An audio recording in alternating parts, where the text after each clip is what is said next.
қарындасым бізді күллі ауылға қарабет қылды. Байғұс анам бізді жалғыз жүріп жеткізді. Әкем ерте дүниеден өткен. Ол кезде мектеп табалдырығын енді аттаған кезім еді. Сондықтан өзімнен кейінгі қарындастарынан гөрі әкем марқұм менің есімде жақсы сақталып қалды.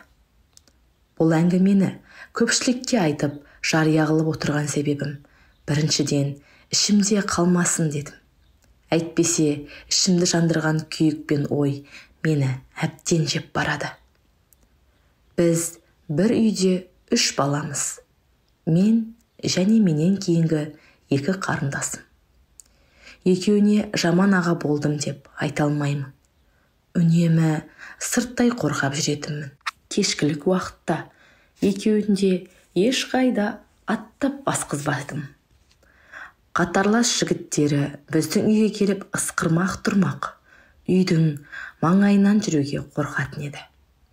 Үлкен қарындасым үй шаруасын істеп тып-тыныш отырғанды ұнататынды. Көпшілік шудың арасында баруға да өзі де құмартпайтын. Ал кіші қарындасым Назымгүл ортаға анамды салып, кештерге жиі сұранып жүретін. Бірақ ешқашан босаңсытып жіберген емеспін. Кейде анам, қарындастарыңды үй күшік ететін болдың ғой. Бір мезгіл қатарластарымен ойнап күліп, орталарында жадырап жүрсін де дейтін. Ондайда ештеңе жоқ, мектепті бітіріп қалаға оқуға кеткенде де үлгереді дейтінмін. Бір күні Назымгүлді көрші кластас қыздың туған күні болатынын естідім. Бірақ қарындасымның сұранатын сыңайын байқатпады. Кешкілікте мен де өз жолдастарыммен бірге көше жаққа шығып, қайтып келсем, үйде Назымгүл жоқ. Анамнан сұрасам, енді мына тұрған көршінің үйіне жібермей қалай отырайын, қазір келеді, баланы мазалама деді. Қанша тыныш отырайын десем де отыра алмадым. Ең болмағанда сыртынан бақылап жүрейін деп көрші үйге қарай аяңдадым. Қарасам, Назымгүл кластас жігітімен вальс билеп жүр екен. Бойымды ашу кернеп кетті. Жүгіріп барып қолынан сүйреп алып кеткім-ақ кетті. Бірақ неде болса бидің соңына дейін шыдайын деп өзімді тоқтаттым. Сөйтіп, кештің соңына қаратпай үйге жетектеп алып келдім. Қайтқысы келмесе де ләм-мим деместен маған ілесіп қайтты. Біраз уақыттан кейін үйленіп, үйлі баранды болдым. Үлкен қарындасым қалада оқып жатты. Назымгүл де оқуға тапсырам деп қалаға кетті. Өкінішке орай оқуға түсе алмай, жұмыс істемек ниетпен қалада қалатын болды. Бірақ шамамен 1 жылдан кейін ауылға қайтып келді. Жұмыстан шығып қалғанын, басқа жұмыс таппағанын айтты. Содан ба маған қабағы түсіңкі көрінді. Анам екеуміз ақылдасып, мүмкін ауылға мектепке немесе ауылдық ауруханаға тазалықшы етіп болса да кіргізсек дұрыс болар еді деп жүргенбіз. Бірақ жағдай біз ойлағандай болмай шықты. Назымгүл қаладан аяғы ауыр болып оралған екен. Ауылдастарымның алдында қарабет болып, тіпті көшеге шығуға да қалдым.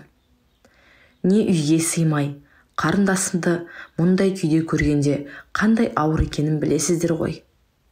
Жиі-жиі ойлай бергендігіме, түсіме Назымгүлдің осындай күйге түсірген арсызды тауып тепкілеп жатамын. Іштей қарындасыма қатты ренжіп жүрдім. Бірақ әйелім Нағима үнемі, жас қыз бала сыртқа шыққанда өмірдің шынайы келбетінің қандай екенін білсін, ең болмаса ауылда жүргенде өз ортасына қоспағаныңды анам айтып отыратын. Оған тек Назымгүл емес, бәріміз кінәліміз деп айтып отыратын. Бір ойдан оныкі де дұрыс шығар деймін. Сонымен ол сәбиін дүниеге әкелді. Шынымды айтсам, ешкім соншалықты қуана қойған жоқ. Тек анам ғана, әйтеуір жан аман қалса болды деп күбірлеп қояды. Кішкентайы алып талып басып, менің кішкентайыммен бірге ойнап, екеуі де түрлі тәтті қылықтар шығара бастады. Сонда балаға қарап, бейкүнә сәби-ай, сені де қателіктен туған дейміз-ау деп іште айтатымын. Бірақ біздің үйдің қызығы мұнымен біте қоймады. Менің жер болатын кезім әлі алда екен.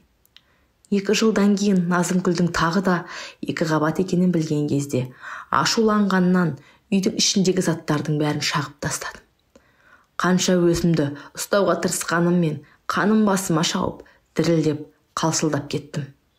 Ішімдегі алай-дүлей боран үйдің ішін быт-шытын шығарды.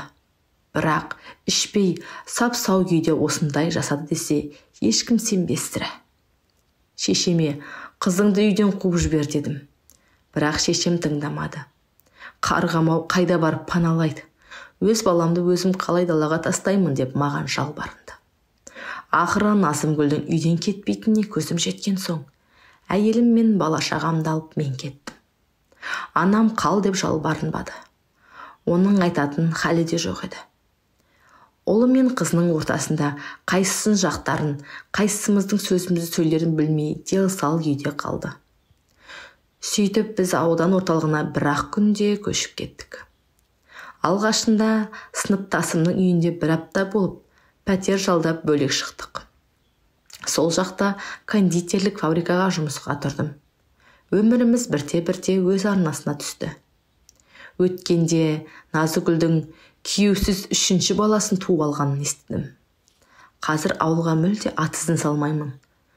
Мүмкін болса, осы жақтан жыраққа, көз ұрып құлақ естімейтін жаққа кетіп қалғым келеді. Қарындасымның кесірінен анамнан да хабарласпайтын болдым. Жүздеспейтін болдым. Енді олар мен үшін жоқтың қасы.